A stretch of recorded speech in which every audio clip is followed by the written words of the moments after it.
Maximum points sport, and I can't wait for this one. There is a massive something today, man. Welcome, people. Welcome to Maximum Point Sport. Of course, we are here to talk about loads. Loads. What is this season all about? A lot is going down in the season. I heard some teams say they want to win quadruple. They wanted quadruple, and they're of course going to go and get it. And guess what? That team got touched yesterday, man. That team got into a split yesterday. What's man talking about? Welcome back once again, guys. And of course, if you're watching, if you're not subscribed on this channel, do well to hit the subscribe button, hit the likes, and of course, share always, my people, share your thoughts on this, channel. Tell me what you think about every point discussed, and of course, turn on your notification because I will be right there on your screen, blood. Let's get into that. And today, of course, we're going to be talking about loads of things: La Liga, Bundesliga, the Serie A, the French League One, and of course, we'll be rounding up with the Premier League. A lot has been happening. A lot has been happening, and where are we going to start from? And shortly before we continue, I'm introducing a very special podcast on this channel. It's called the Fans React podcast, and that will be the next video that's going to come out just after this particular one. And I bet you guys, you just don't want to hear it. It's a lot funnier than you would ever think. And watch out for that. Fans React is definitely something you would want to engage in. You know what I mean? So let's get started. And of course, we begin with the La Liga. What's happening? La Liga seemed to be that very interesting league this season. It's that season where, that season where Premier League decided to just be so cold. That season where Premier League just decided to be a one-directional league, like, very boring. No team is playing well except Liverpool. Oh my God. Then there came La Liga. La Liga of 4 leagues has what we call a three-horse race, going into the final games, of the season. And it's so beautiful. It's so beautiful how what's happening in La Liga right now, because we as fans, of course, we want to get interested. Yeah, we want to have fun with the game. We want to watch the game with interest. That competitiveness. We want to have that. And I was saying this right from time. I was saying this right from December. I was yelling, Liverpool must not be allowed to go, too far ahead of other teams just to keep the excitement in the league. Just to keep up. But then people were just saying because of reason A, B, and C, and all of it. That's not exactly the reason. I said it before, like right there in December, Arsenal wasted 9 points, adrift Liverpool, and I said Arsenal wasn't going to win the league. But I don't want that situation, where that point get extended or even remain like that. At least a close up, get the league excited and stuff like that, exciting and stuff like that. But here's what it is. Let's get away from the Premier League. Like, we are here to talk about La Liga right now. What's about the La Liga table? What's happening in La Liga? And man, I must tell you, that table looks really competitive. Yeah, we all know what happened between the game between Atletico Madrid and FC Barcelona in it, and we are going to be coming down to that very soon. But if you look at the league table, before that game, that league table looks so interesting. Real Madrid won their game, went above, went on top of the table. Of course, Atletico Madrid, it was just a 3-point gap. Just before that, it was only a 3-point gap at the top of the table. You know what I mean? And it was like, okay, this is getting interested. Let's see what Atletico Madrid or Barcelona was going to do, and how is the table going to keep on getting competitive and stuff like that. And of course, as you lot know, Barcelona went on to win the game 4-2, and of course tied on the same point with Real Madrid, on 60 points with Real Madrid, even though Barcelona got a game in hand. You know what I mean? And Atletico Madrid, have to fall off and remain where they are, 4 points off them too at the moment. So, what does this bring to the table? This particular game, Atletico Madrid versus Barcelona, and that game was really interesting, in it, with Atletico going ahead 1-0, or Alvarez, and Alvarez has been really, really productive. What do man think about Alvarez? That man's been doing his thing. Alvarez been doing. Shout out Alvarez, man. He's been doing his thing. Went up 2-0 in the second half from Solo, and we are going to be talking about Solo. Like, we need to have a chat about this guy, and we'll be getting down to him soon, because this man's performing wonders in it, coming off the bench and just doing his job. This man never gets served breakfast, but when he gets served lunch, man, make use of it, blood. Man eats his dinner so well. And what do you need from a striker? A striker coming off the bench. I remember we used to have that situation at Arsenal, when Leandro Trossard would just be on the bench and come off the bench in the second half and do his thing. You know what I mean? But Solo, that Norwegian, needs to be talked about, and definitely we'll be talking about him soon. And where are we? The arrival of Kylian Mbappe early in the season, like, everyone was, oh, this is it. Real Madrid, like, it's a firm grip. They're just going to go take a firm grip of the league, and it's going to be unwinnable. Everyone said, like, forget about the league, the Champions League. I mean, in the next couple of seasons, a lot of things were said. And guess what? I wasn't surprised what was happening earlier in the season. You know why? Because of course I've been following this game for a long time, so I know exactly what was going to happen. If any other thing had happened outside that, I would have been surprised, because I remember when Real Madrid went and got the likes of Mesut Ozil, Di Maria, in fact, name them. They were many stars. Like, just in one window, got in about five big stars in it, and what a flop they were. The following season. Like, I could remember Barcelona really messing them up in the Clasico. I think it was 5-0 or so. I can't really grab it, But Barcelona messed them up, won the league, and they were dominated, in the league and stuff like that. I think that was during Jose Mourinho, and yeah. But what happened afterward? These guys, when they come together, they always need time to gel, and that's what I said at the beginning of the season. I said, I'm not seeing Mbappe and Vinicius partnering and just perform and just giving the output all at once. I said that. I said, in fact, I said it was going to take them a season. It was going to take them up to a season to, blend up and all that stuff like that, owing to the fact that I know that Vinicius was never going to leave his position for Mbappe. Of course, the club is always going to respect him for what he's done for the club and everything. He's going to maintain his place. Mbappe will have to find his way. Mbappe has played in the top 9 position before. He's of course he was deployed to that position. It didn't work out. He was deployed to the right flank. He was still. But these guys are professional, and you must give it to them. For them to have racked up the statistics they have now, even within the season.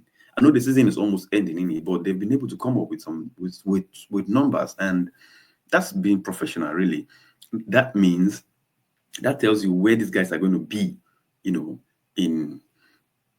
next season. Like, these guys are really, really going to dominate the game next season, and just look at that, because the attack, and Real Madrid is actually working on their defense a lot. Militao, Alaba, and these they've been really, Carvajal been really out for the majority of the season, and when they get all the backups and replacements that they want, and they sort that defensive back line, Midfield, not too bad. I know definitely they want to do something in the midfield very soon, and I hope they don't come for Martin Odegaard anyways.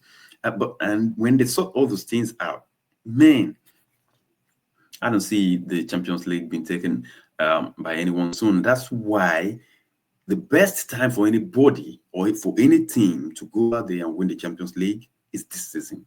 If you're still in the Champions League, the best time for you to win it is now. If not, hey, next season, just forget about it. And who knows, the following season as well. Yeah, that's how bad it is. That's how bad it is. These guys have laid a very firm grip of um, the big, some of the biggest players, around the world. You know what I mean? So, and that's why this table, the La Liga table, is really, really competitive. Like you're having this little gap, 10 games running down the season, and you're still having this little gap there and stuff like that. It's really, really, really, really interesting. If you're not watching the La Liga, it's a league you really want to watch now. It's really, really interesting. The competition is high.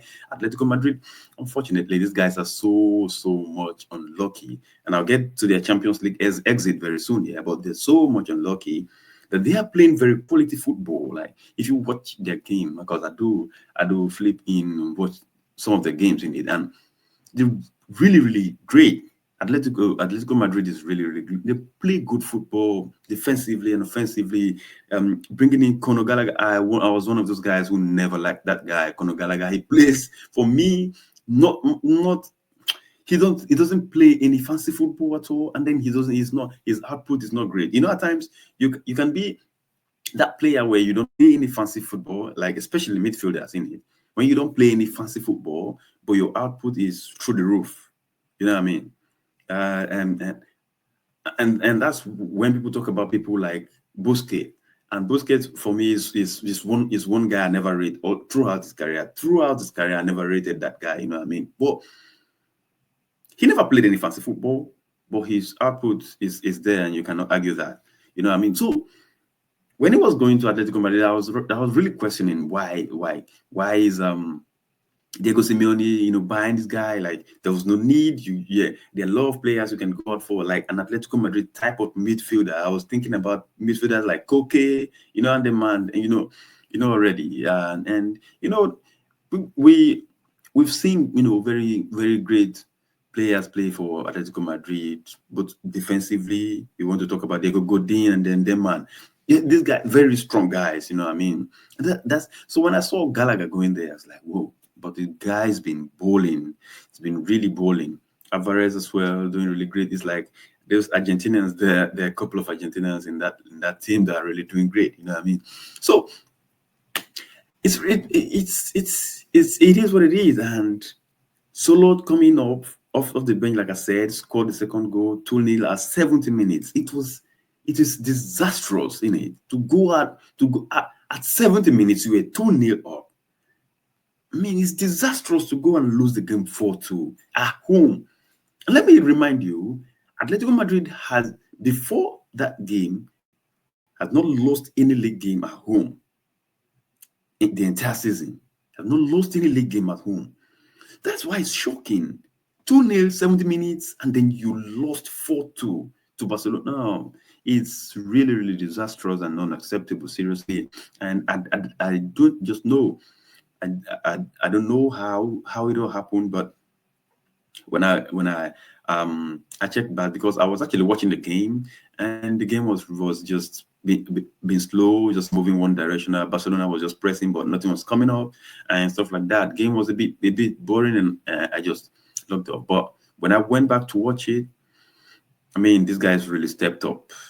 Lewandowski stepped up. Rafinha stepped up. This little boy, Yamal stepped up. Everyone stepped up, and Pedri, like they stepped up the game. And of course, for me, from what I watched when I went back, it was really, for me, I think they deserved not to lose the game, but winning it is what surprised me. Winning it is what surprised me, and of course, the statistics was there for them as well. But it is what it is. 4-2 to Barcelona. Game ends, and the top of the league, joint with Real Madrid, but up with goal difference. Think the goal difference, they have about 16 goal difference above I think the gap in the goal difference is about 16 goals, and 16 goal difference. So, I mean, you can question that they've been really performing all around the season. They've been really, really performing all around the season. And let's talk about Atletico Madrid's exit from the Champions League. Pete, people, what do you think about that? Atletico Madrid, I don't know, like refereeing in the game right now is so insane. It's absolutely insane. How on earth did you get to replay that? Why, in fact, before I said this, why was VAR invented? Why the hell was VAR invented? I thought it was meant to come and intervene to impact positivity in situations like this. If the referee saw that happened and blew and actually nullified that goal, and there was no VAR, you will say, okay, human error can be there. These, according to the experts who spoke about this, they said about 26 cameras were focused on it, and out of that 26 cameras that were focused on the play, the replay, everything, all the angles, trying to analyze if Alvarez touched the ball twice or not, there was no clear and obvious, result. What they can see is, yeah, it looked like he touched the ball twice. He kicked the ball twice. That is horrendous. And let us even leave the technology part and the normality alone. Common sense will tell you that that is absolutely, he even slipped. I try to watch that replay time over time. I can't see where I can say, yeah, he actually touched or he actually kicked the ball twice. I can't really see where. But then, even if that happens, common sense will tell you this is not intentional. He has nothing to gain from kicking that ball twice. The best you can do is to cancel that kick and, replay it. He scored that goal, you cancel it and replay. That's the best you can do, or the worst you can do, rather. But to nullify the entire goal and everything, that is horrendous. And for UEFA standard referees, that is really, really shocking. I was there complaining about the referees we have, Michael Oliver and Denman, in the EPL, and you do this in the Champions League, in a big game like that in the Champions League, is horrendous. Really, really horrendous. And let it come unfair to them. They're out of the league, of the Champions League, and of course they had that disappointment with Barcelona again. It's a really, really bad week for them. I wonder how the players and the coaches and of course the fans, will be heading into this international break. But it is what it is. That's football. Sometimes it goes away, sometimes it doesn't. Blood, you know what I mean? So. What can man do? You can never. The game is done. You can go back to it, and to think the kind of Atletico Madrid. To think that Atletico Madrid was pursuing a record, a record that stood there since 2005, 2006. Like they have not had a league double. They won Barcelona earlier in the season. You know what I mean? They won Barcelona Nou Camp earlier in the season, and they've not had a league double over Barcelona since 2005 to 2006. And they were really pursuing to get a league double over the, come on, it would have been at least a record and an improvement on the table. It would have meant a lot. The morale booster, a wave after that Champions League exit, it would have been something like a morale booster to them. And it didn't happen. And yeah, that it is what it is. Like I said, sometimes it goes your way, sometimes it doesn't. And two players that are really, really important for these two teams are Solot and Lewandowski. Solot, like I said before, been doing wonders. 11 goals off the bench. Come on, that is a goal that a striker, a number one striker in a team, in a top team in Europe's elite league, is having in the season. And you are getting that off the bench. That is wonderful. That is really, really, like, it's something you just need to talk about. Like, it's really, really wonderful. I mean, Bravo, bravo, bravo. Kudos to the guy. He's doing really good job. And I was watching the game and I saw when he was being subbed, when he was up to be subbed onto the game, you could just see how the fans was just loud in him. Like the stadium was so loud. Then it was still 1-0. You know, the stadium was so loud because they knew that, yeah, like you see that confidence that, yeah, he's going to come in and give us something to celebrate. And so, and he did, although he actually missed a very easy goal that would have made it 3-3 at that point. I think so. But yeah, but he done his thing in it. He done his thing. And Lewandowski, this guy never gets old. What a fresh wine this guy's been. You see that wine when that never loses its taste, even after being exposed. This man has been exposed for decades in football, blood. Oh my God. And he's still performing. Look at the goal he scored.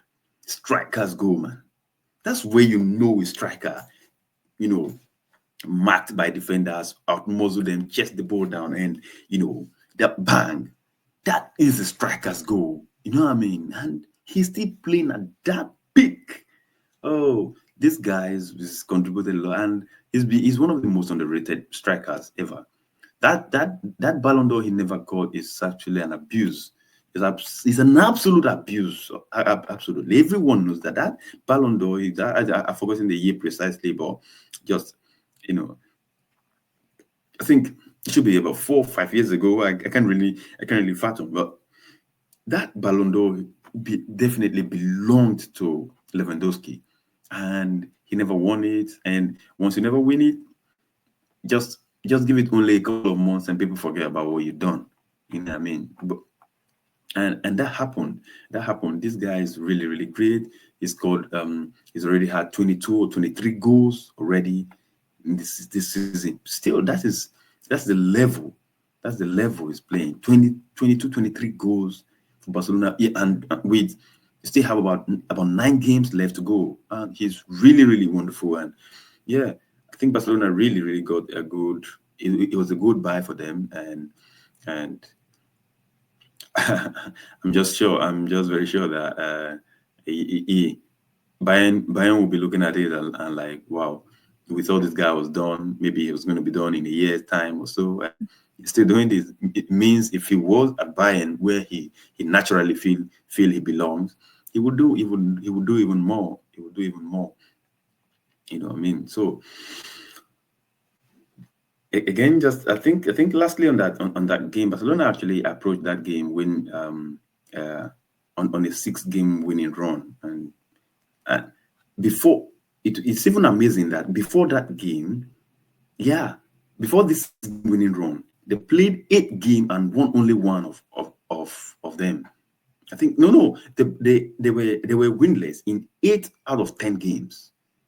8 out of 10 games. That was really, really mad.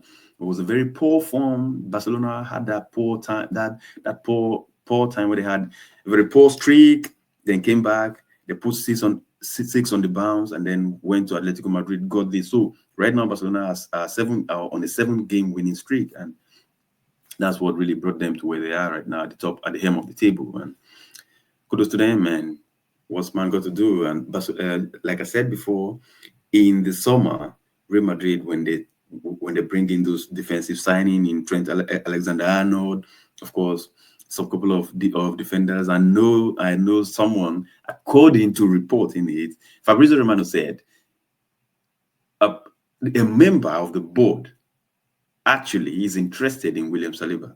And guess what? William Saliba did come out last week and clearly told the media and everyone that he wants to stay at Arsenal. He's happy at Arsenal, and he wants to win things at Arsenal. And I liked what he said. He mentioned something like, once you leave, if you don't win something before you leave, it takes just a minute and the fans just forget about you. So he knows how important it is to win something for the team and for the club, for the fans. So definitely that's something that gives a lot of momentum, a lot of hopes that we're still going to have our team back and then strengthen it and stuff like that. So What's man talking about? What's man talking about? And when these guys saw themselves out defensively with this attack they've got, brother, brother, one thing, yeah, that I want to talk about again, Athletic Bilbao. I watched the game against those are the teams, the race for the top four in La Liga is quite interesting as well. People are not looking at that. People are not really looking at that. It's really, really quite interesting. The race, like you see teams like Bilbao.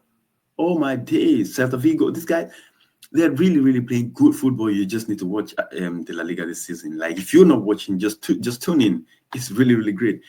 Inaki Williams and Nico Williams at Bilbao, they were cooking. They were cooking, especially in the Europa League against Roma. Of course, they traveled to Roma. Of course, they played away to Roma and lost 2-1. And when Roma visited Bilbao, oh my days, Nico Williams, what a player! What a player! That guy was cooking. The both of them, we got Nico Williams on the left wing and Inaki Williams on the right wing. Both of them, man, are really, really cooking. You know what I mean? So good for the team, and they're really, really in pursuit for Champions League position. And definitely, I don't think they have too much competition. Of course, there are a lot of teams around, but I don't think they have too much competition. They still went ahead to win Sevilla 1-0 away from home. The away form is what's been really putting them down this season, and they still managed to go away to Sevilla and won 1-0 away. And what a great game! What a great game! What can you say? What can you say about what's man talking about? Moving on from La Liga, we've really had a lot of discussion about La Liga. Let us go to Serie A. Serie A, blood. You see, people sit in certain countries here and sit down and like, oh, best team in the world, best right back in the world, best left back in the world, best striker in the world. You need to go around countries to see what players are doing. Trust me. When people are talking about Champions Who's going to win the Champions League, no one's talking about Inter Milan. Oh my God. The squad in Inter Milan, the squad this Inter team has can match anyone. Anyone. Inter Milan is so strong, and of course, Inter has been drawn with Barcelona in the quarterfinals already. It's going to be a huge game, an absolute huge game, because Barca is so good and Inter is so good. Inter are so good at what they do defensively. They are peak. They're so good defensively, and of course they can hurt you anytime. They got good strikers. You have Taremi, Lisandro Martinez, one of my favorite strikers. You got they got three. Inter Milan got three very good strikers that can play as a number one in any of those teams that are still in the Champions League. They can play in it as the number one striker in any of those teams, and no one is talking about them. You got big midfielder, Di Marco, Bastoni. Bastoni is one of the best. You see, I was watching Inter Milan's game against Atalanta last night, and when the commentator said Bastoni is one of the best defenders in the world right now, and people just sit in some countries and like making noise, like, bro, you need to go and see what players are doing elsewhere. No one ever talks about PSG in it because they say it's a one league, it's a one team league. Look at what Nuno Mendes does or did to Mo Salah. Rubbished him completely. He deleted the Mo out of Salah. 2 legs, both Anfield and in Paris. Deleted the Mo out of Salah. Salah was confused. That it affected him down to, and we're going to talk about the Carabao Cup very soon in it. That thing affected Salah down to that game. Dambon then burned him out finally. Dambon dealt with him. He cleaned Salah up like he washed him neat. His garment was as white as heaven. I'm telling you, blood. Salah, oh man. Salah. Well, I have a message for Salah later, and I'm going to talk about it in it. But back to Inter Milan, back to Serie A, a competitive league again. The league is so competitive that before the game yesterday, you still had very close gap. It was still about 3 points between three games, between three teams as well. But then Inter went ahead to win at Atalanta, and Napoli dropped points away to Venezia. And of course, they opened the gap at the top of the table. It's unfortunate. If Napoli had won that game, they could still maintain that point difference. But then the dropped is another 2 points dropped off. It's difficult when you go 4 points with this Inter team, when you are going to have people like DeMarco come back from injury very soon. For me, the league is going to be very, very difficult for another team to come and win now, because Inter are really, really going to be up for it. They are going to they for me, just they're winning the league. They're winning the league, even though it's still a very tight. It's still very tight there. It's still very tight, but they've played the big games, the most important games that will really keep them thinking. Atalanta away, Napoli away, and I think it's for me. Inter can go into any game now and feel really confident of winning it based on what they've got, and you cannot take that away from them. They are really, really good. Look at Wijnaldum. This guy's so rigid. When I think of Wijnaldum, I just think about this guy. I think of Jurgen Timber in it. They're just same class of. So these guys they're so good at what they do, so strong. They just man their position, and you never get any complaint. Game in, game out, like week in, week out, you never get any complaint from them. They just lock up their place, neat, tidy their job, clean sheet. That's all. Game end. And so I am not giving Barcelona that qualification. I am never giving Barcelona that qualification just yet. They must have to show after the first leg, like, yeah, we are advancing. Before I'd be able to think that, because Inter, like I said, can really, really hurt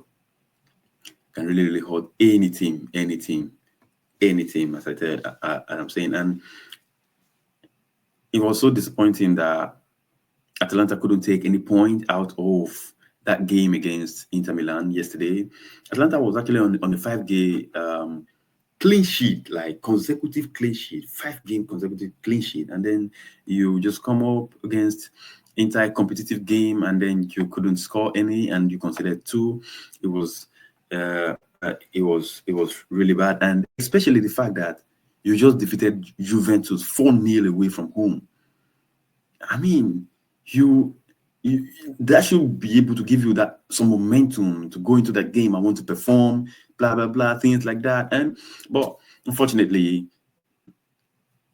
they considered 2-0 game end, and even in the reverse fixture, it happened that Inter Milan has been really, really dominating this particular fixture. In fact, both fixture, like the head-to-heads, I think they've lost the last 7 head-to-head against Inter Milan, and it's really, really poor output from Atalanta. In the reverse fixture earlier in the season, they lost to Inter Milan at the San Siro 4-0.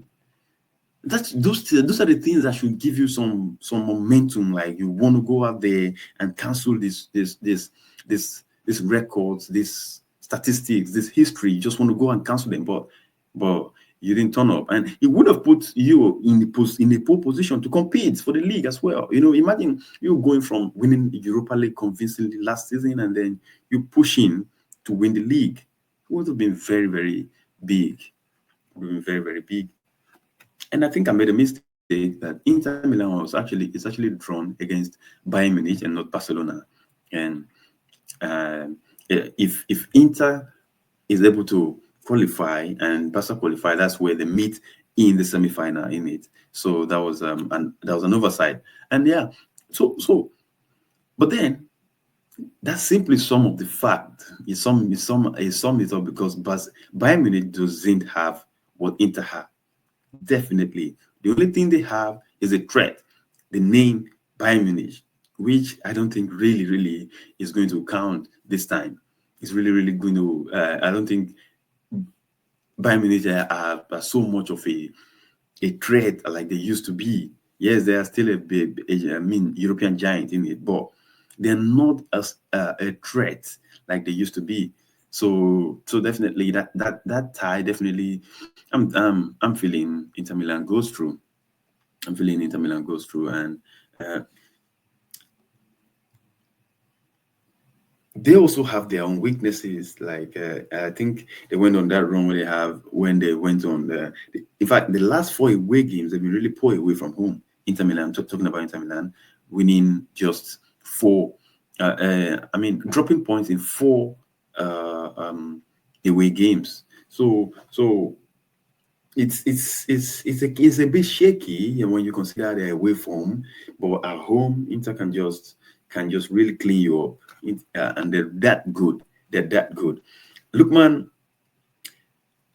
I was really expecting players like Lookman to actually come up in that game and perform and show. It's really come under criticism and stuff like that. But I think Inter dominated to that. They dominated that game to an extent that the attack wasn't really being fed enough. And talking about that, you all remember when Gasperini, called out Lookman, and make that very popular statement like he's one of the worst penalty takers and stuff like that, caused some kind of problems in the team. It was I think just a couple of weeks ago. So that's for me. Yeah, for me, everyone said, yeah, it was bad. Even Lookman himself came out and said it was really, really disrespectful and hurting. I think that was his statement. The coach later came out and said, it's well, he didn't mean it that way. The way the perspective people have taken it is he didn't mean it that way. He just said that he's one of the worst penalty takers. I don't really know this particular one. I don't really know where to place it. If Gasperini is saying the truth, like if he didn't actually mean to call out Lookman, but you, the only thing I can think is you are an experienced coach. Like you know what the media can quickly propagate. So if you say that you face the media and say that, and you think that nothing is going to come out of it because you didn't mean it, I wouldn't believe that. Personally, I wouldn't believe that. I think it's an outright calling out of it or singling out the player. Um, uh, just because he took the penalty and missed it. Yeah, and it's for me, it's not the right thing. I think Lookman addressed that with a simple statement. It was disrespectful or disappointing and hurting, which is fair. And a lot of it was a crisis in the team, but I think right now everything. Actually, Retegi, what really happened was Retegi and Simon Kalikas, or what's his name? Those are the two penalty takers. So if Retegi is the number one penalty taker in it, but after Retegi, of course, this midfielder, this attacking midfielder, I forgot his name. He's the next to take the lead, and for they to be on the pitch and Lookman actually took that penalty and missed it. Yeah, I could understand that. But then you lost that game 3-0. It's not the game where you lost like a 1-0 last minute 1-0 and you lost, and then but you lost that game 3-0. So uh, that cooling out was actually a wrong thing to do. For me, it's a wrong thing to do.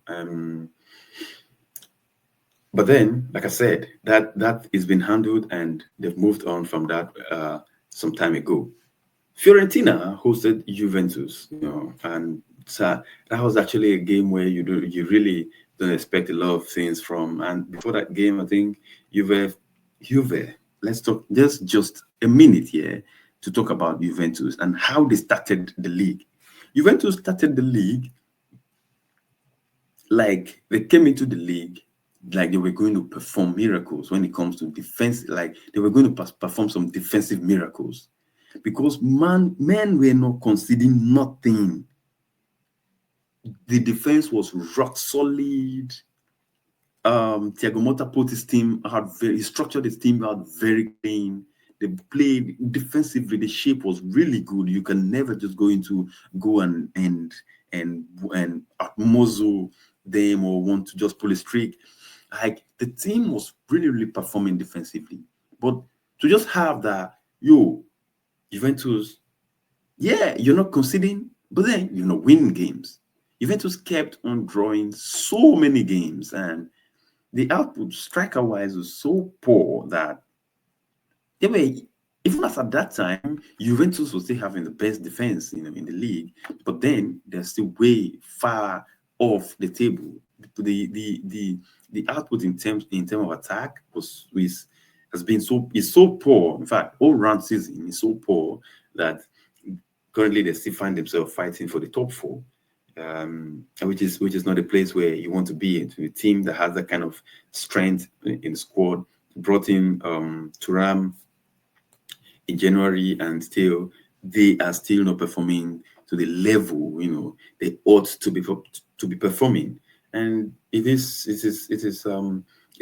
what it is. Went to Fiorentina and again drew the game 2-2. That it is what it is. It happens that game, the last game they played, the last game they played and conceded 4 goals to Atalanta was the first time they conceded 4 or more goals, in the league since 1967. That's I'm talking about a record of about 70 years record. That's the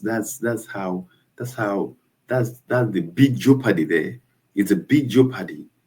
That's where the team are right now, really, really struggling, and it's not a good place. Juventus is a very big team in the Serie A, and currently, or in recent years, they've not really been where they should be, especially both in the league and in Europe. You know what I mean? Just jumping away from that, we'll quickly talk about the Bundesliga. And when you talk about the Bundesliga, I don't think it's done. The Bundesliga is a league, again, another league that's done. And I think I'd only give this to Hurricane. He's a player I love so much. Hurricane is a big, big player. He's a big, big striker. Hurricane has a very, very huge record in the game. And for him not to have been able to win a major trophy or any trophy, I don't think Hurricane's not really won anything in the league. And the player of his reputation, no won nothing. Went to Bayern last season. Okay, everyone thought Bayern was good. Again, Bayern Leverkusen came and robbed them of everything. Also in the Champions League, they couldn't advance after beating Arsenal.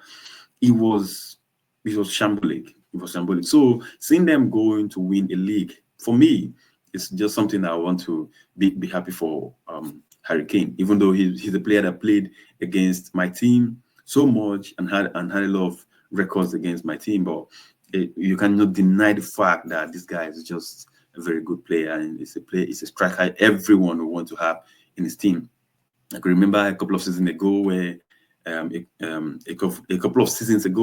where his transfer rumor was there. I would say, why not make a move?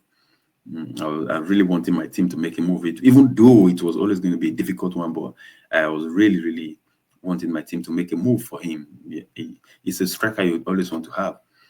But one unique thing between him and Lewandowski is, even after the swap, him and Lewandowski are still hitting same number of goals and stuff like that in their respective leagues. It's what it is, but I mean, respect be given to Hurricane, man. That guy is really done a lot for the game as well. He needs some silverware to recount on.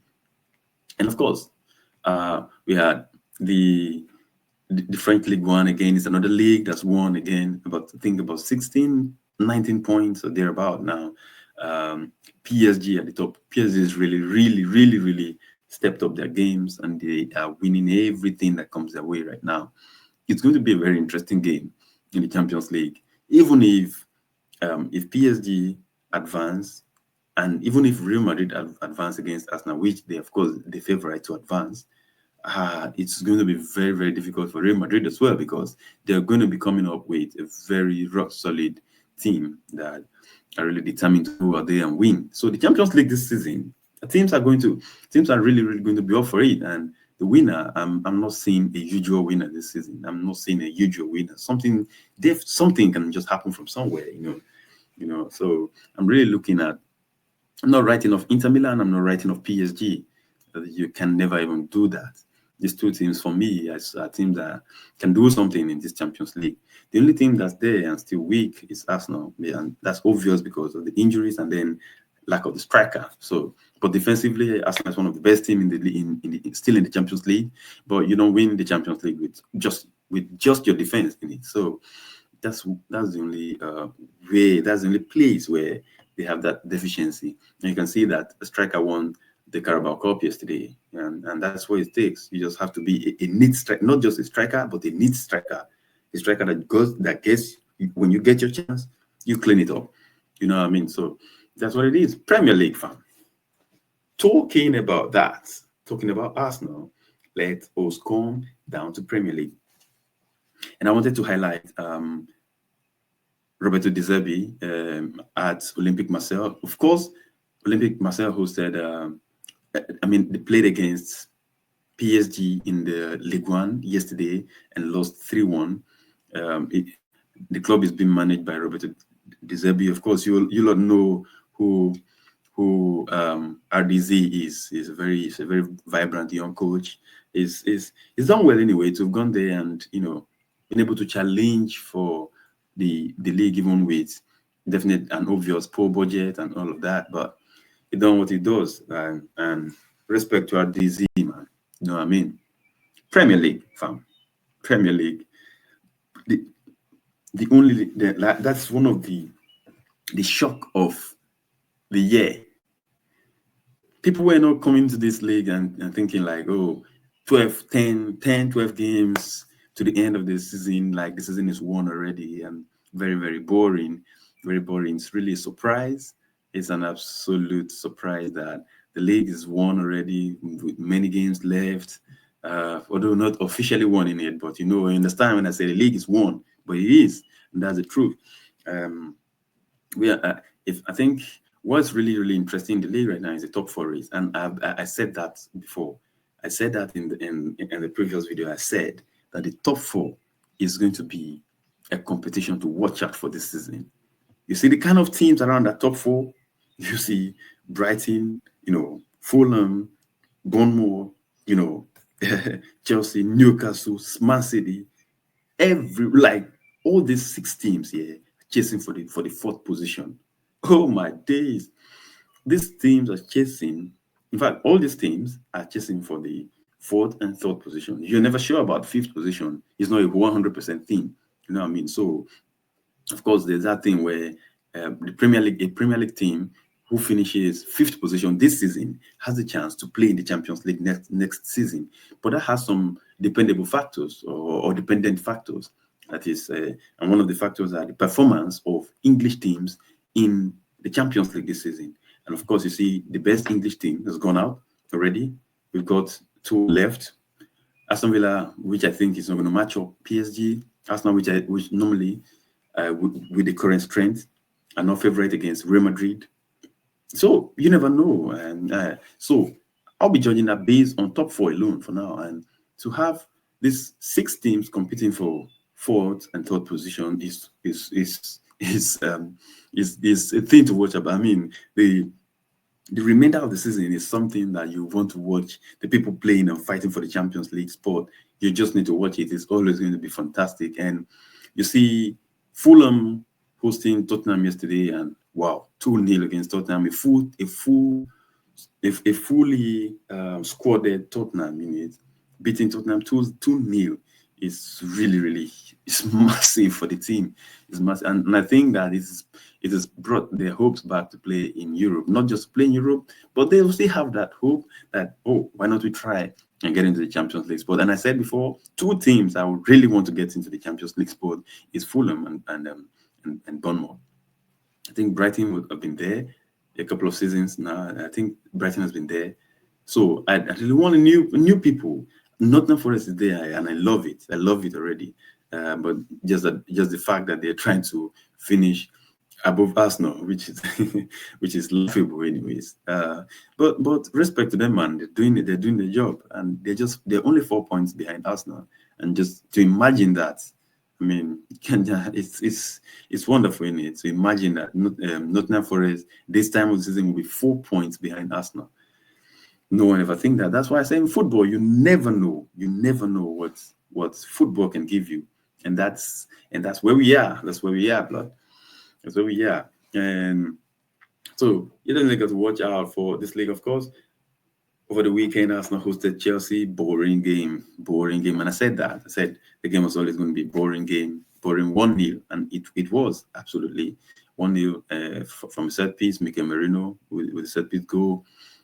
1-0 to the Arsenal. And the game actually had nothing. It had nothing in it for Arsenal. And so there was no interest.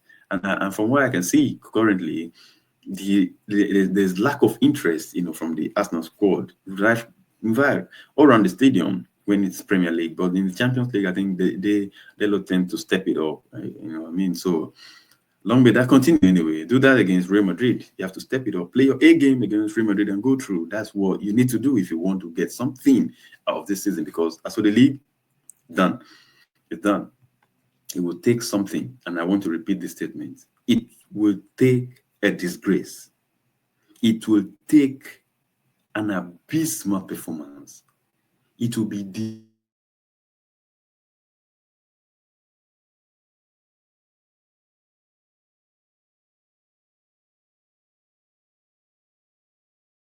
12 points, 9 games left, and you bottle the league.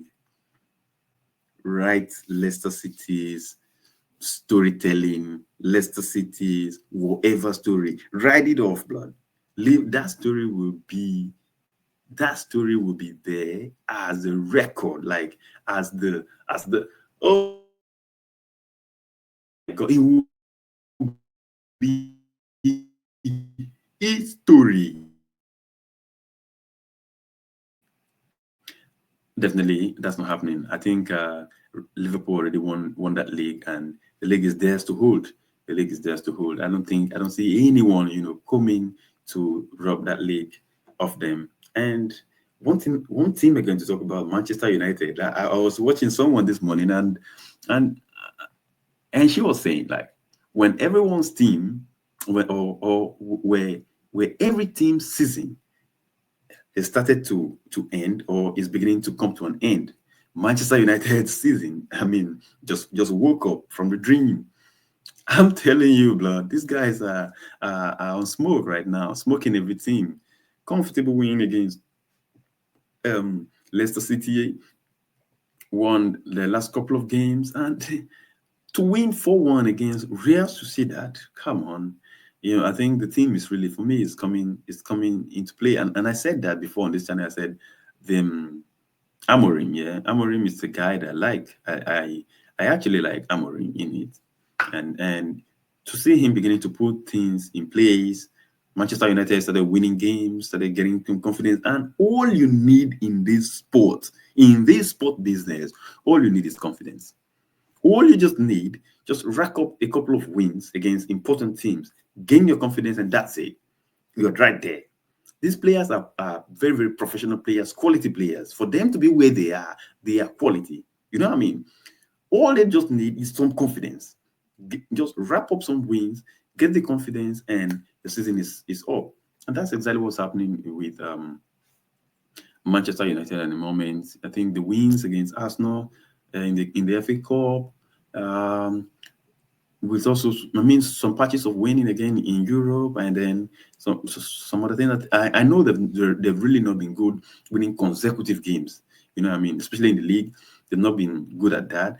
But I think they're really coming up now. And if they're able to win the next game, I don't know who Manchester United is playing the next game, but if they're able to win that, then of course they'll be coming out like, oh yeah, man, let's do this, and they could drag themselves up the table, and they could finish in the top 10. Who knows? So it's good to see all these things happening, and of course I want the league to be competitive. I want us to go into the next season. I want to have competitive league, a league where it's not just, oh, it's beginning of the season, the league belongs to Manchester City. No, boring for me. I don't want that. I don't want that. I want the league to be competitive. Everyone going for the league, the top four, the Champions League spot, the Europa League spot. Teams fighting, closed gaps. You know what I mean? That's the interest of the game. You get me? I don't think I think the only team that's currently performing badly is Tottenham. Tottenham's still really not putting things in place. Like they've got their team back, but the play is not there and the result is not coming. Of course, they got the result in the Europa League against AZ Akma after going down 1-0 away from home. They came to the White Hart Lane and won 3-1 in it. Even though the play was not great, but they got that result. But then for you to get going, you need to get your play right, get your confidence in, and then results will just come. That's the sport. There's no other thing. That's the only way to win games. Get your games right, get your confidence in, just watch how the results come in. That's just how it is. Nothing more. You know what I mean? Maximum Point Sports, and of course, if you're watching this channel, if you're watching this particular video, you know, yes, subscribe. What you man waiting for? Hit the subscribe button, man. And of course, I'd love to see you again. I love to hang around with you. And before I forget, I have introduced a new podcast on this channel. It's coming up right after this video. The fans react. Oh my God! If you before you come and watch the next video, you must definitely have a wrap of tissue beside you to clean your tears blood. It's going to be fun. It's going to be fantastic because you're going to be hearing some of the most funny things, in football, from the fan base. You're going to be hearing some very, very funny things. And yeah.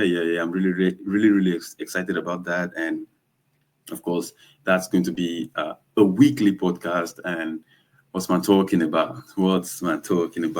If you're a fan of football, no matter where you come from, that there will be that time where that banter is going to be against you, and there will be that time where it will be for you. But in all, you're invited to enjoy all of them. That's what we do here. That's the game that's exactly what makes the game beautiful in it. Yeah, man. Maximum Point Sport. At this point, it is just that time. I talk about only one thing. One thing I need to address before we call this a wrap. Liverpool FC. I don't know if I should call you Liverpool FC or a quadruple FC. The quadruple FC you call yourself at the beginning of the season. No one's going to match you up. Liverpool FC, the Ibuprofen, the machines. You call yourself. You call yourself the bulldozers. Unstoppable. Mo Salah. What's man talking about? You held it. Barnsley, or what's the man then? Barnsley. I don't know. I'm not really sure. But a team at the bottom of the Champions League knocked you out of the FA Cup. That's not enough. Okay, it was just rotation. Okay, that's good. Bravo. Va bene. Next. A team you have been beating left, right, and center, are playing in every game, season in, season out, have muzzled you, like made you look like an average team. I've muzzled you defensively, midfield, striker-wise, everything. Mo Salah. Where was that Mo fucking Salah? Where was he? He was nowhere to be found. Men who win Ballon d'Or don't hide when it's big games, when it's the time to, and I'm not saying you don't turn up in big games. Don't get that wrong. I'm talking about right now.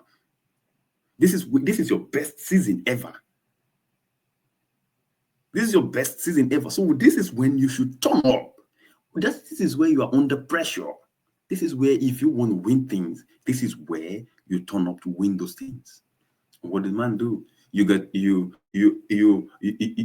got opened up in Paris, went to London, went to Liverpool, and then you got locked up, like in jail. You got locked up, keyed in. Nuno Mendes, you just need to call that guy to find the solutions to your problems in life. That guy locked you up. Then Bone added pins that burns you off. Liverpool fans were bragging, so